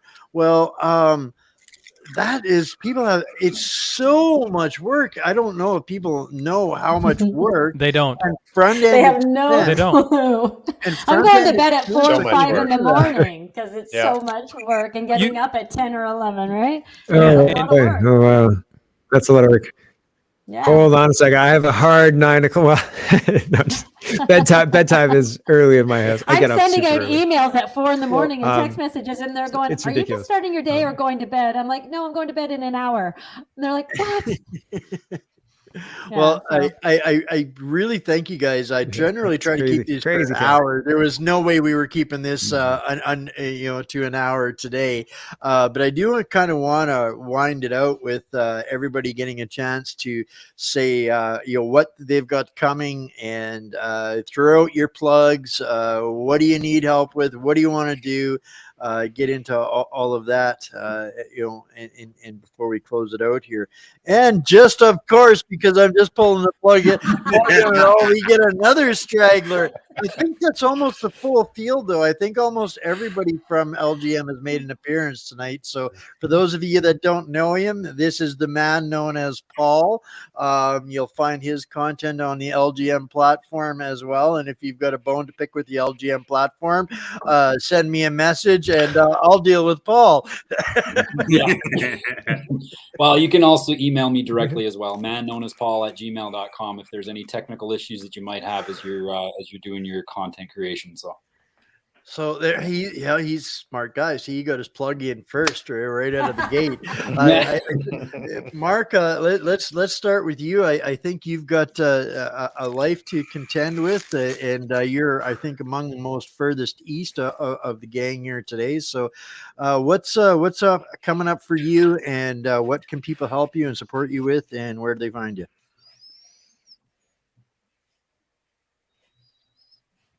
Oh, he froze. Yeah, I'm actually. Oh, am I frozen again? You're back. No, Oh, no, good. no, Am I no. frozen? Really good. Really good. Oh, I'm back. Okay. Sorry, I've been dealing with that. Mike, yeah, I've got to go say goodnight to my kids, so I was going to get out of here soon. So I really appreciate the time and everything, Wayne. And it's really nice, guys. It's been love on and Chuck and Chris. I'm not going to name it. Jody, Paul, nice to see you too. But it's I'm launching my subscription on my own website right now, and seeing how that's going to go. And there's a whole bunch of subs, like I'm doing Substack, and seeing how that's going to go just to get into people's inboxes. And so I'm diversifying, and yeah, I'm on Rumble, I'm on C and BitChute, and it's very difficult to grow, but I still keep plugging away because I really enjoy what I do. It's a great hobby, fun. I get to you guys, so I'm lucky. I'm enhanced by it. So I appreciate you guys liking what I do and inviting me on these things. So cheers. That's awesome. And so your Substack, I don't know if you can just maybe put it in the comment section there. That'd be awesome, because we should be promoting each other's work whenever we can. Yes. For sure. Yeah. If you guys can't, drop it into the comments. Anything that you want me to share out, drop it in the back end of the private chat, and I will make sure that it goes out. Follow Mark Canada Poly on all of the different places that you find your truth tellers. And we'll get Mark back on again one day soon. We get him on from time to time. Mark, just a quick question for you. Did you happen to fill out the form on LGM giving us all of your social media and all that stuff?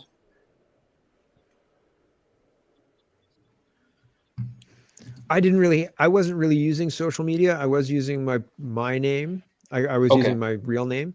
And then after I ran for the school trustee, I closed my real account, and I'm actively tweeting under my Canada Poly account now, and other social media is pretty much non-existent. I guess I Rumble. Like I have Rumble and BitChute and Odyssey, so that's what I have.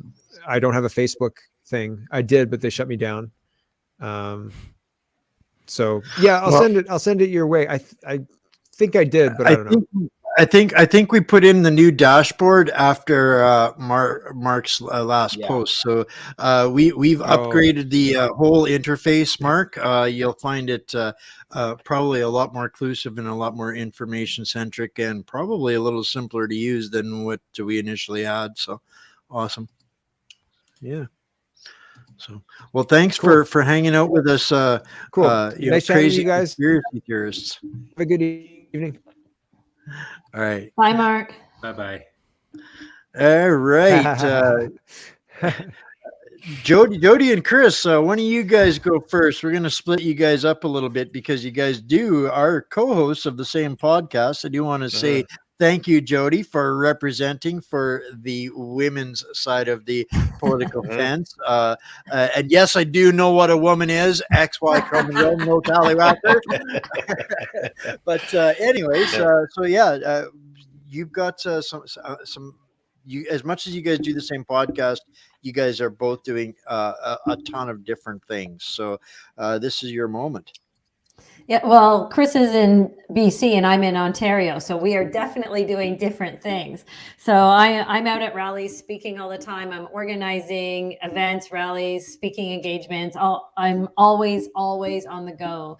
I feel like I probably never sleep, and Chris can probably attest to that. He sent me a note this morning. Are you really up this early? Are you really? And I'm like, no, I'm just going to bed. So, but as of this weekend, Saturday, January 28th, Chris is actually flying into Ontario to help out with these events. So we will actually be at the same events for the next 2 weekends, which will be wonderful.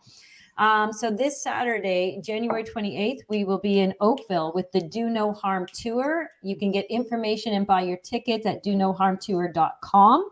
The event is also listed on Eventbrite, and that's the tour that I was just talking about, where we've got Dr. Mark Trozzi, Dr. Paul Alexander, Dr. Charles Hoff, who is flying in from BC as well to be part of this, Dr. Chris Shoemaker, lawyer Michael Alexander, who has been doing pro bono work for these doctors fighting to keep their licenses, nutritionist B Love, and then myself. It's called Restoring Truth in Medicine. So there's going to be 2 hours of presentations from all 7 of us. Then we're going to take a 15-minute intermission, and then we're coming back and we're going to let the audience guide the discussion. So this is the interactive part of it for the next 2 to 3 hours, where the audience actually gets to ask the questions that have been bugging them all this time, or get clarity on whatever it is that they have. And we've got a nutritionist there to talk about moving forward out of the sick care system and how to be your own health advocate. And then, of course, Michael Alexander will be talking about what your legal rights are as per your health and your own medical situation. I'm going to be there talking about biodigital convergence and empowering people to be the power of one, because you yourself are your own power, and you yourself have the power to make change. And sitting back letting everybody else do it for you is not going to get it done. And then Chris and I are the following weekend, we will be in Toronto at the Sheridan Center doing the Justice for the Vaccinated. It's our biggest fundraiser ever in order to kick off the Justice for the Vaccinated pop-up tours. And it's a 2-day United Health Conference. And we've got 18 speakers, Chris? 18 now. Well, more. We haven't announced 2 more as well. So It's going to be crazy. So Saturday is dealing with all overall health. We have homeopaths, naturopaths, we have nurses, we have doctors from many different vocations, we have lawyers, we have a police officer to talk about mental health and PTSD. And then again, in the morning, it's all presentations. In the afternoon, it's breakout rooms. So you're going to be divided, the audience will be divided into 6 breakout rooms, and those are the rooms they stay in for the rest of the afternoon. And the presenters are going to double up, and they're going to rotate through the breakout rooms. So again, you're going to get one-on-one personal discussion, chance to ask these experts your questions. And then in the evening, there's a dinner again, just to continue the story sharing from the day and get to meet and greet and take pictures. And then on Sunday, the theme of the day is vaccines. So we are going to start the day off at 11 a.m. with the documentary Vaxxed 2, Children's Health Defenses, bringing that for us to preview for everybody. And then we're going to go into, again, presentations, but everything is going to be themed and focused on vaccine care, support for those who are vaccine injured, resources that they can go to, support groups that they can go to. There'll be conversation about what the Justice for the Vaccinated pop-up tours are about. And we're also going to hear some from some vaccine injured who are going to be sharing their stories, and hopefully people in the crowd who aren't really familiar with this side and don't really think they're suffering from a vaccine injury, hopefully they'll have some aha moments and realize, yes, they are. The government's lied to you. The media's lied to you. And we're here now to support you and heal as a nation. Fantastic. I think she probably took all of Chris's words right out of his mouth. Well, I'm really going to hold her purse. You know, that's all. Well, you guys are making a difference, and I'm grateful for it. And you guys can be found and followed for updates and the future at tfmcast.com. So fantastic stuff, guys. Sean, I think you sent me a link to share out for you as well, and I'll pop that into the chat. And by the way, guys, all of the links that they're giving me, I'm dropping them into the chat here for everybody. So go and support these guys, and definitely get plugged in on what they're doing on LGM as well. We're gonna be giving these guys some new toys and bells and whistles to work with over the next couple of weeks. Some stuff they haven't even heard of yet. So I'm excited to see where this can all go. So Sean. Why do I gotta follow Jody in that? Like, I feel like because I can't. I feel like I got my feet up on the table when she rattles off all that. I know. I've been working on certainly these live shows. There's something very much needed in it to bring different backgrounds in to talk about different issues. So the ones I've targeted. For the next one is going to be Legacy Media. The one we just did was the rural-urban divide out here. It's pretty plain to see, and the one that's going to follow that is going to be around energy, with obviously a lot of things falling down the pipe,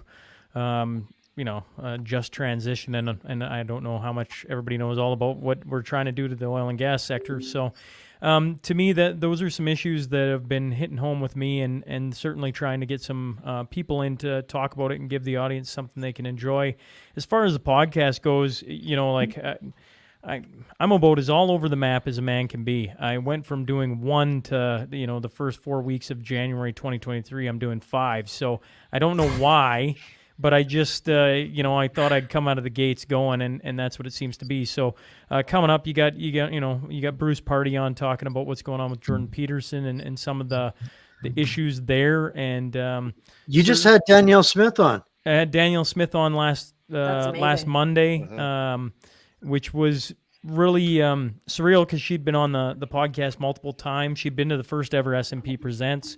And then to see mainstream media take one little section, and all of a sudden you're plastered everywhere for having her on and her saying that. So that's kind of where I'm at. My big project is going and talking about men's groups. That may, to my audience, they've heard it 1,000 times, but to me, the only reason I survived COVID was I was a part of a book club with 4 other men.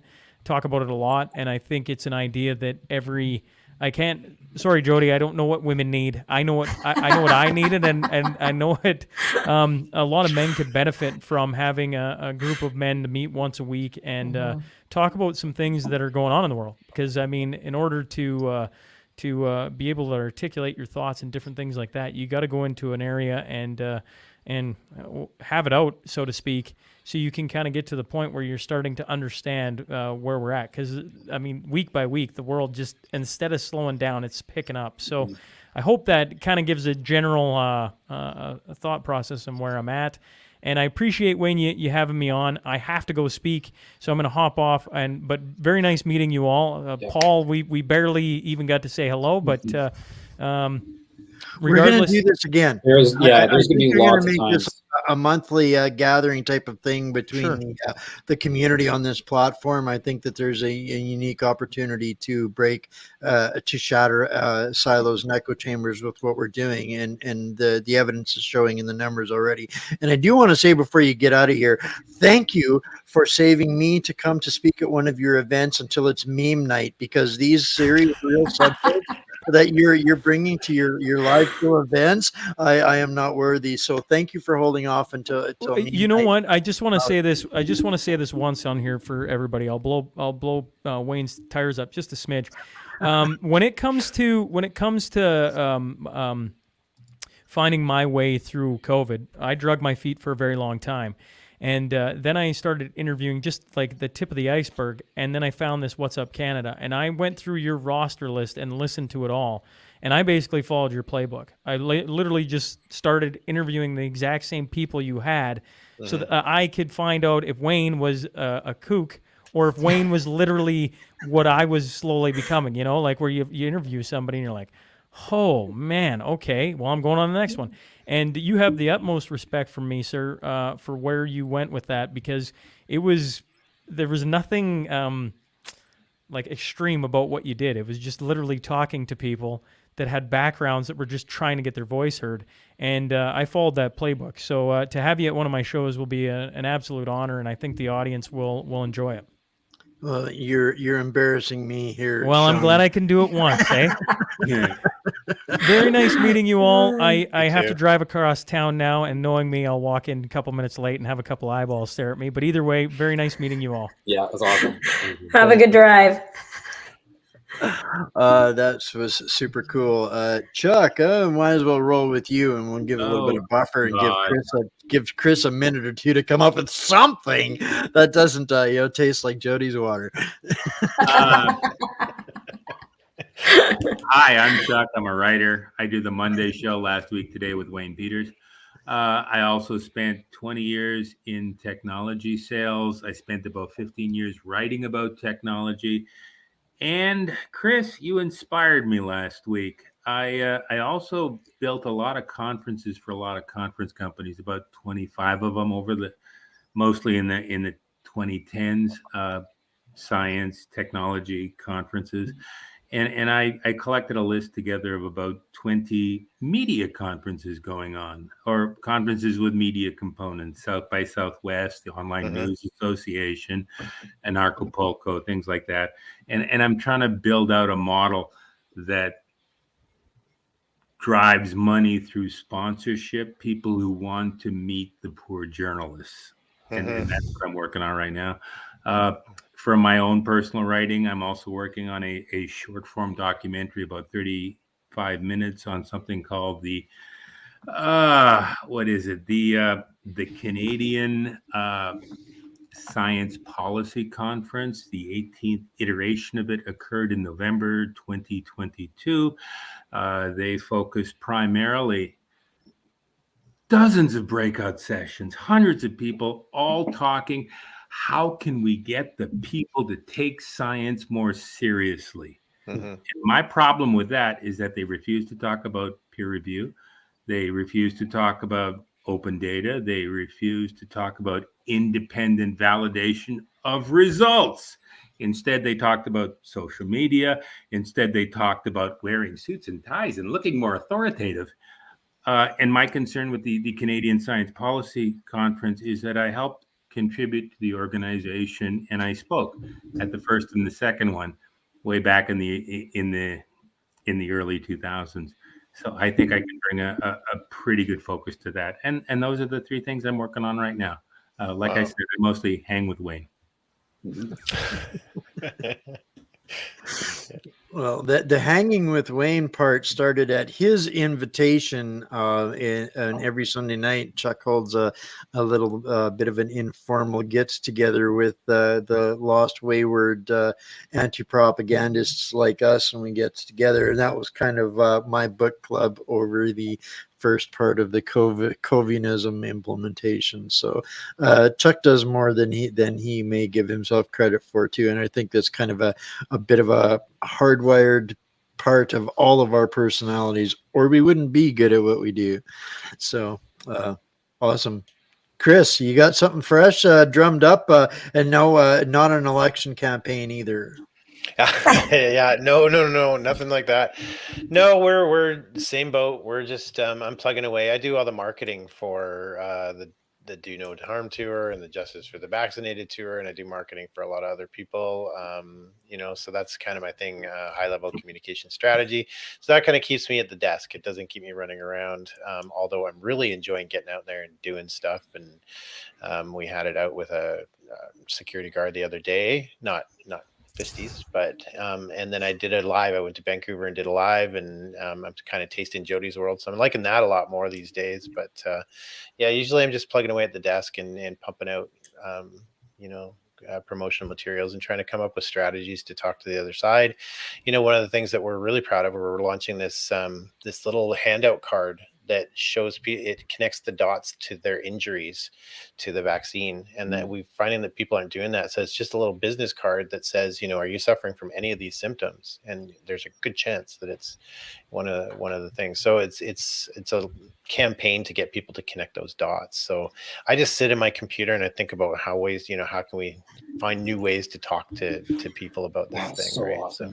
Well, you were working on Revines as well, and you've done a lot of videos that have gone absolutely viral.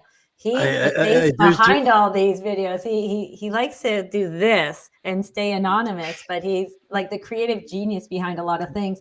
And Justice for the Vaccinated, the pop-up tours and the bus tour, those are his ideas, and he's kind of throwing the ideas at me, and I just put them out on the public focus, but they're his ideas. I'm just the doer. Are those cards available on the Justice for the Vax site by any chance? They will be. We're just getting the first lot printed up. So probably what's going to happen with those is we're going to go test them out as soon as we get them. When I go into Toronto, we're going to go and test them out and see how they work. And if they don't, we'll tweak them and then we'll put them out for reals. But we're finding that the yellow and black branding is being picked up all over the world. And we're finding that people are using the words vaccine and justice together. And we saw a whole rally and they didn't want to use our logo. And we're like, take it. Use our logo, just go take it. We're not trying to claim ownership over this stuff, right? We want this to be a grassroots campaign. So we're seeing that it's actually taking off. So we want to provide more and more materials for people to be more empowered. Awesome. So I just shared the link again in the chat to the vaxjustice.org website, and there is a resources page on there, guys, where you can go and get a bunch of stuff that and if and when the card makes it, that's where you'll find it. So there's other tools and assets there. Use it up, burn down your printers, guys. There's work that can be done. absolutely. You know what? We'll put them up. We'll put them up on the website. You can print them off yourself, and then if they don't work, we'll take it down. We'll put the new one up. So we'll start making them available. So see, you ask and you shall receive. That's right. Yeah. We are accommodating, if nothing else. Yeah. Awesome. And Paul, last but not least, you're only last because you were the last one to the party. Laziest to show up. Yeah. Well, I'll tell the world that I was cracking the whip on you this afternoon, and so that's why you were late. It was my fault. I'm happy to say Paul does a wonderful job amongst surviving and keeping up with my demands because I don't have anybody else to lean on in that department. So it's knock, knock, knock at all hours. Paul. Yeah. That's all good. It's good for me. Well, my work in the past, I've done marketing development. I had a marketing firm prior to COVID. I shut it down because I realized it didn't matter how much money I made. If we didn't have a free country, it didn't mean anything. And so just living off savings pretty much since then. And my work brought me, well, right now I'm focusing on community building and helping entrepreneurs get their feet underneath them for a future well, the terminology that I like to use on my Substack is Schwab-proof your community, because really that's what we're going to have to do, and we're going to have to do it as communities, supporting each other, local businesses, getting them networking properly, so that even so for instance, one community over here might have a plumber that can help this community over here that doesn't, but they don't know about each other. So let's make sure that we get these communities talking to each other, doing business with each other. And of course, a big aspect of what I do in education is showing people where we're headed. I've been watching trends for a long time. I've always been ahead of the trend. In fact, to my own detriment, many times I've started businesses that are 5 years too early, and I've lost them because I was trying to keep them alive until people actually clued in that there was a good idea. Same type of thing is going on here. I can see what's going to be happening here in the future. My Substack is where I'm actually showing people what they can expect in the future. And there are two paths. There's one path where all of this technology is something that is being used to enslave us. And then there's another path where the technology can actually be used to free us. And it all boils down to, who do you want to be in charge? I'm going to put you on the spot. Who do you want to have control over who creates your ID? Because that right there is going to determine that right there determines how you get to use money in the future.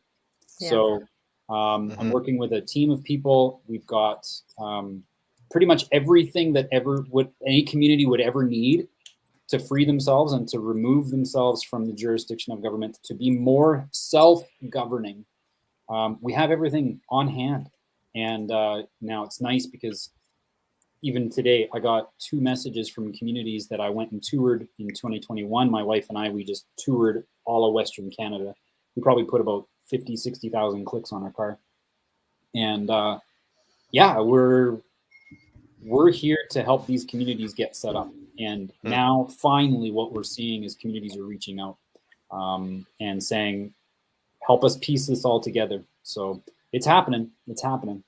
And on that, one last question that I want to quiz Paul over and get his take on, and subtly put a plug out there. Paul got a drink from a fire hose on what is coming out of with Jason and Wimkin and the other platforms. What do you think about some of that, Paul? What do you see for out of that? Is that are we chasing our tail? No, not at all. I mean, the fact of the matter is that the media of the future is going to be marketed and distributed by individuals. It's not going to be distributed by conglomerates that control narratives. We are headed into a world, especially when we look at the way the internet is evolving. We are not going to be having the problems that we've been having in the past with platforms and all that stuff. The fact that we've got Jason, who wants to see us not be censored and to have tools and resources that are equivalent and sometimes even better than what is available to us in the mainstream, his dedication, his commitment to that is what's going to help us in exponentially more than what we've been able to be helped in the last 3 years, simply because there's not a platform that wants us. Really, let's just be real. When I go places, I very seldom get called to come back. And even though, they're super all about freedom, once they hear what I have to say about freedom, they're like, whoa, that looks like work.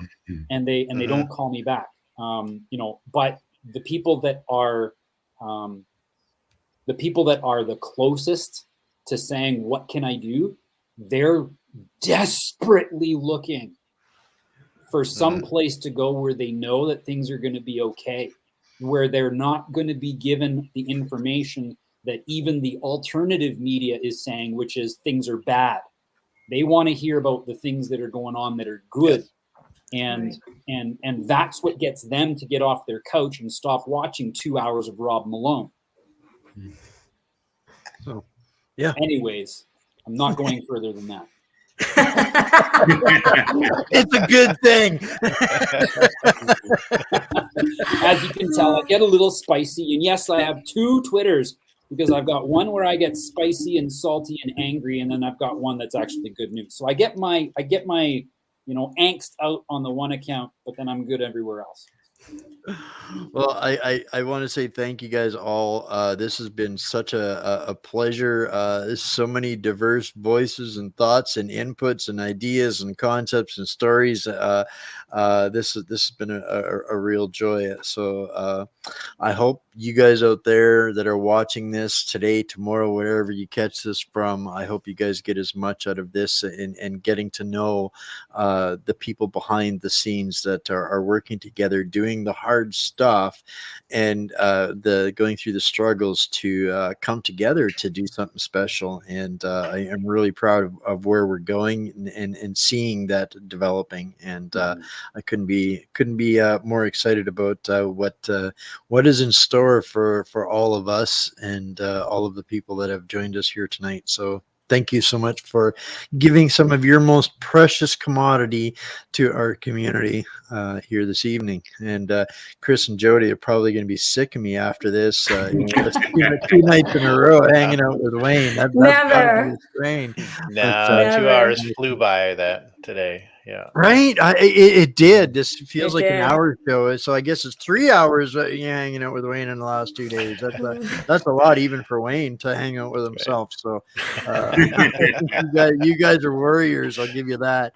So thanks so much for everybody for coming in and hanging out. And I hope we get I hope next time we do this that there's twice as many of us. I know that we've got some new channels that are coming onto the platform and joining us over the next week or so again too. I'm not gonna drop names because every time I do that, something happens and it takes them 2 weeks to get their stuff done. So there's Mag Americans is just launching. They posted their first show last night.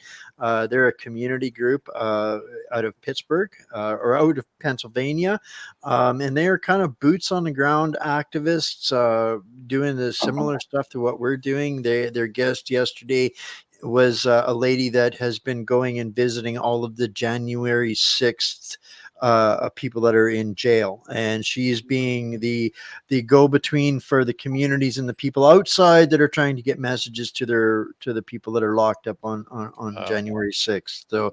So not exactly news, but it's real life. So that's the kind of stuff that they're bringing, and hopefully they'll get a chance to join us for the next time. But really excited about the type of stuff that we're going to be able to do in the future. So Awesome. Thank you guys for being so dang awesome and hanging out with us tonight. So Thank you. Thanks. Thank you for having us.